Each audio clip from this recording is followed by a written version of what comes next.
Testing audio 1, testing audio 2.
Hi, I'm Rebecca Lucor with Covestro, and we just finished up a fantastic morning here at Pittsburgh Conservatory and Phipps Conservatory and Botanical Gardens at our Built Environment and Clean Energy Workshop.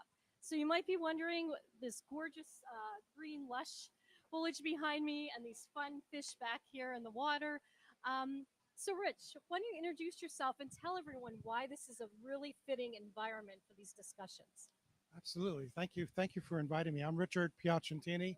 I'm the president and CEO for Phipps Conservatory and Botanical Gardens, and we're really excited to have this event here and I think it's really fitting for the Clean Energy Ministries Conference because we actually have some really good demonstration projects here. We have 3 zero energy buildings that are all powered by the sun, and I think they are a good representation of what's possible. They represent new construction, modular construction, and adaptive reuse of an old public works building. And am I correct in this morning you shared that you have one of your buildings or facilities here is one of a kind in the country? Yes, our Center for Sustainable Landscapes is the only building in the world that's met the Living Building Challenge, LEED Platinum, WELL Platinum, Sites Platinum, BREEAM Outstanding, and three stars Fitwell certification, as well as Zero Energy certification. That's fantastic. Thank you. Like I mentioned, we've had some great discussions this morning. We have some other of our speakers here with me. So tell us a little bit of who you are and what you talked about this morning. Sure, absolutely. My name is Stacey Smedley. I'm the executive director of a nonprofit called Building Transparency that's focused on decarbonizing the construction industry in terms of the materials that we use. Also, as a senior sustainability director for Skanska, focused on how we're approaching our zero carbon targets as a construction company. So you can imagine my talk today was all about that and really helping the audience understand the big impacts that we have in the construction sector when it comes to global CO2 emissions. We're 40% of the problem when it comes to global CO2 emissions, 28% in the operational energy, 11+% in the manufacturing emissions of how we actually make all the stuff that we build with. And just the fact that all of these companies that are now looking at their emissions, that over 80% of the emissions they're reporting are in their supply chain scope 3 bucket where all of these materials live that we build buildings with. And we were really excited to have you today because that's what we're here to talk about is why the built environment belongs in the clean energy discussion. And obviously it does. Absolutely. 100%. So thank you. Yep. Thank you. And academia can't be left out of the discussion when we're talking about clean energy, built environment, circularity. So we have another guest who is with us that joined us to talk about academia. Yeah, thank you, Rebecca.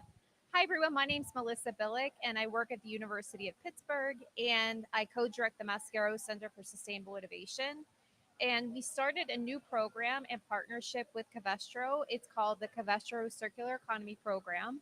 And our hope is that we can really think about how we're educating the next generation of scientists, of scholars, of engineers to truly think about design for circular economy from diverse perspectives, thinking about how we can drive down our climate emissions and also develop a new workforce that's diverse and really passionate about circularity and circular economy.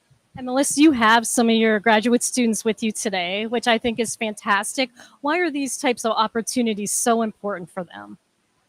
So the generation of students right now, they are experiencing climate anxiety. They're really wanting to have, strong kind of solutions to our climate change issues, to our material use issues. And so being able to have a meaningful career and contribute to these solutions and providing them pathways in order to do that is something that I feel really grateful to have that opportunity to walk with them in their journey. It's great. We're so glad to have you. Thank you. Hey, Majestic, it was so great to have you to facilitate such important discussions.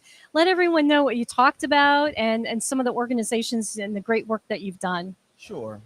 So I'm Majestic Lane, serve as the Chief Equity Officer for the Allegheny Conference, and also a Green Building Alliance board member. And really, we were honored today and have the opportunity to talk to uh, folks from industry, utilities, and also nonprofits and global nonprofits about the possibilities and the opportunities in the state of play of electrification and decarbonization. What it looks like right now, what it could look like, and what we all need to do to come together to make it what we want to see. And we're heading this afternoon in more depth into the just transition, but Yes. you guys touched on a little bit this morning why we have to look at people when we talk about clean energy. Tell us a little about that. Absolutely. So we want to make sure that we're centering people in the conversation as much as we're obviously talking about the environment that impacts us all. We really want to touch the minds and hearts of people who see themselves as benefiting from a just transition and benefiting from the economics and job opportunities and also the quality of life that's connected to a just transition. It's great. Thanks, Majestic. Absolutely. As you can see, we had some phenomenal speakers with us this morning, and we're getting ready to head back in and kick off the second part of the day.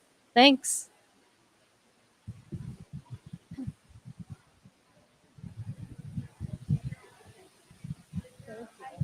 Thank you.